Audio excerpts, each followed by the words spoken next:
Hello and welcome back to Wake&Tech.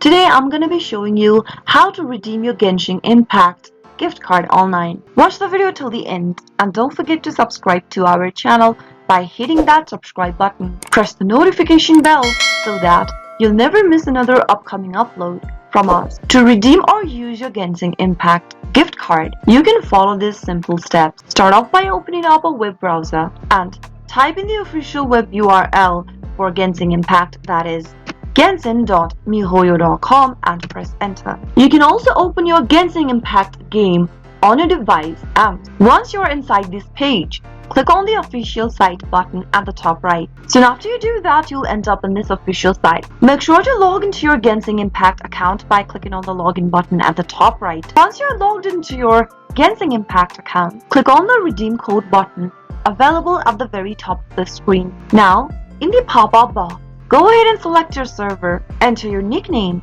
and then enter the redemption code that is available to you in the text box. Once you are done, click on redeem in order to redeem your gift code. After you are done, you'll receive a redeemed item via in-game mail. Check your in-game to see what you've received. That is how you can easily redeem your Gensin Impact gift card online. I hope the tutorial was helpful to you. If it was, go ahead and give us a thumbs up. I'll be back soon with more videos like this. Thank you for watching.